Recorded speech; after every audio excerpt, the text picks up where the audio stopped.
వాళ్ళని కంపేర్ చేసి చెప్పాలి ఇప్పుడు నేను. అంటే మీరు బాగా అంటే మా తమ్ముళ్ళు ఇది ఇన్స్పైర్ అవ్వచ్చు, మోహన్ బాబు గారు అవ్వచ్చు అని ఏమైనా ఉన్నాయండి? Manoj comeback is an inspiration అండి.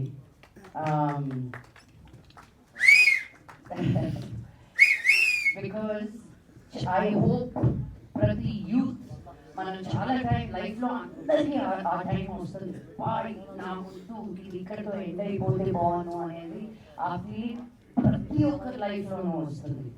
కానీ ఈ జీవితం ఇంతే అనుకుంటే నరకం, జీవితం ఎంతో అనుకుంటే స్వర్గం. ఆ ఇంతే జరిగినప్పుడు మనం ఓ నో ఇంకా నాకు వద్దు అనుకుంటే కాదు, మనోజ్ ఎన్ని అడ్డంకులు దాటుకొని ఎంత మనోవేదన దాటుకొని ఇంత దూరం వచ్చాడు అనేది మామూలు విషయం కాదు. So that itself is an inspiration. మా నాన్నగారిని ఈరోజు చూస్తే మేమిద్దరం వయసు అవుతుంది కానీ మాకు ఆయన అవ్వట్లేదు. ఆయన ఈ రోజుకి ఇప్పుడు ప్యారడైజ్ సినిమా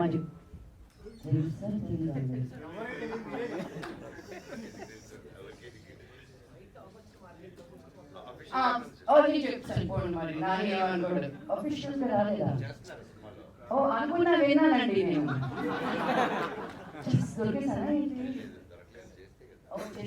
విన్నానండి ఇంకో సినిమా ఏదో చేస్తున్నాడని.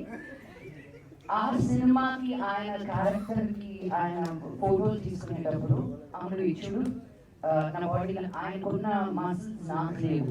He's weight training continuously because ఆ క్యారెక్టర్ కి ఒక సర్టన్ లుక్ ఉండాలి అని. ఈ వయసులో ఎవరు వచ్చి చేసి వెళ్ళిపోవడం, చాలా మంది యాక్టర్స్ మనకు తెలుసు ఒక సెట్ వచ్చి రిటర్న్ పని చేసి నేను ఎంతకంటే చేయను అని చెప్పి, బికాస్ వాళ్ళు ఒక హిస్టరీ ఉంది, నేను ఒక సీనియర్ ఆర్టిస్ట్ని అని. నాన్నగారు సెట్కి వస్తే ఒక చిన్న బిడ్డలాగా బిహేవ్ చేస్తారు. అది ఫస్ట్ టైం డైరెక్టర్ అవని, ఎంత పెద్ద డైరెక్టర్ అవని. సో సెట్లో he's a very very very inspiring man.